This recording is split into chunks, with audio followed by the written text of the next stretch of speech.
काजी फैज यूसुफ के लिए मैंने पिटीशन दायर की थी। मैं आज पूरी बात से माफी मांगता हूँ और मुझे नहीं मालूम था कि ये इतने गलत आदमी साबित होगा।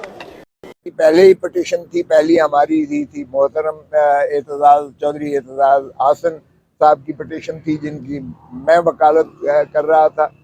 वो आज जो है आज पाए तकमील को पहुंची, जो है उसकी समाअत मुकम्मल हो गई।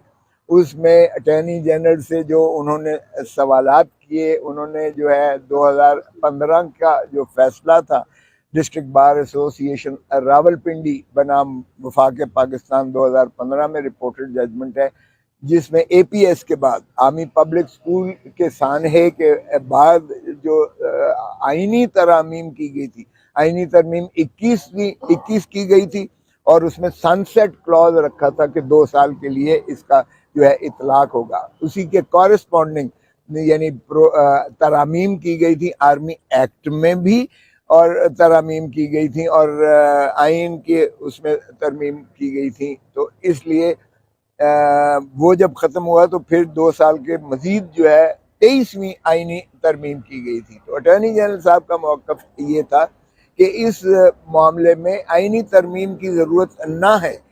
चुनाचे जब आर्टिकल 8 को पढ़ा गया, आर्टिकल 8 को बेंच ने कहा कि आप ज़रा इसका दोबारा पढ़िए तो सही।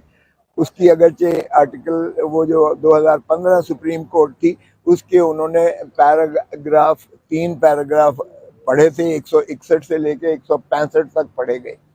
उसमें भी उन्होंने कहा डिस्टिंक्शन देखिएगा, अगर वो टेररिस्ट ऑर्गेनाइजेशन से हों तो जज साहब चीफ जस्टिस सीनियर जज साहब जो सरबराही कर रहे थे, उन्होंने इस्तफसार किया कि क्या वो पाकिस्तानी थे जिन लोगों ने हमला किया था।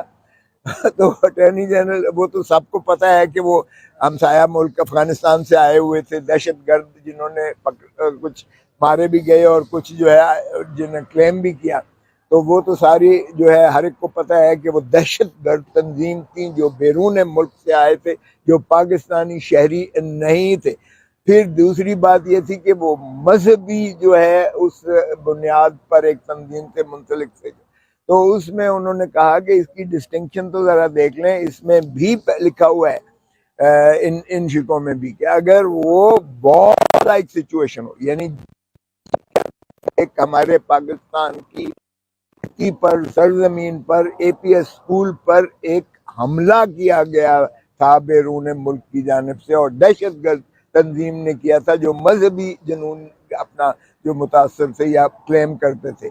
अगर उसमें उन्होंने कहा कि जी पाकिस्तानी शहरियों ने भी, इनकी कुछ लोगों ने, यहाँ के शहरियों ने भी मुआवनत की थी। बाहर के जब आर्टिकल 8 उन्होंने कहा कि आप इसको पढ़िएगा, तो उसमें भी आर्टिकल 8 में भी बड़ा वाज़ेह था कि बुनियादी हकूक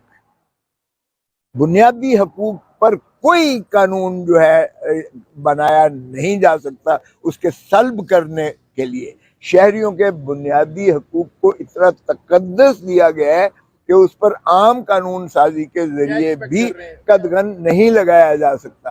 तो उन्होंने जब ये पढ़ा तो अटॉर्नी जनरल साहब की वो देखने वाला था उनका, तो बड़ा वाज़ेह हो गया कि ये जो है बेंच का इसमें कोई इबहाम नहीं है कि सिविलियन का जो है ट्रायल आर्मी कोर्ट्स के तहत नहीं हो सकता। और हैरत की बात 8 उन अशखास ने, 8 बेचारे उन बदकिस्मत लोगों ने जो उनकी तहवील में उनकी जानिब से दरखास्तें दी गई सुप्रीम कोर्ट में कि जी हमें तो फौजी अदालतें कबूल हैं और हमारा जो है आप फैसला इनको करने दीजिएगा। और पता ये चला कि उनके साथ कोई वादे वहीद किए गए हैं कि जी अगर आप कर लेंगे तो आपको या बरी कर देंगे या जो आप गुजार चुके हैं उसी पर आपको मुखलसी हो जाएगी।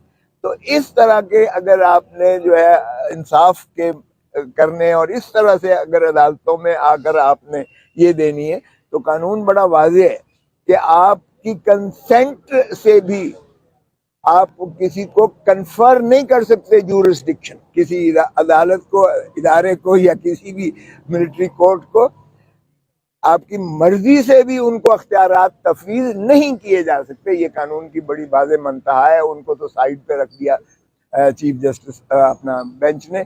تو اس لیے مجھے کبھی امید ہے انشاءاللہ کہ یہ جو ہے ہماری پٹیشن ان کی پذیرائی ہوگی، کامیاب ہوں گی، ایکسیپٹ ہوں گی، الاؤ ہوں گی، اور یہ جو ملٹری کورٹس نے جو گرفتار کر رکھے ہیں ان کو بھی مخلصی مل جائے گی، وہ عام عدالتوں میں جائیں گے۔ مخلصی کا مطلب یہ نہیں ہے کہ وہ بری متصور ہوں گے، مخلصی کا مطلب یہ ہے کہ سویلینز کا ٹرائل سول کورٹس ہی کریں گی، جو عام عدالتیں ہیں اس کو کریں گی، ملٹری کورٹس ختم کر دی جائیں گی انشاءاللہ۔ مجھے کبھی امید ہے، اور اس سے ایک خوف کی فضا جو عوام پر ہے، پاکستان کی عوام پر، وہ ڈسپیل ہو جائے گی، زائل ہو جائے گی۔ عوام ہمیشہ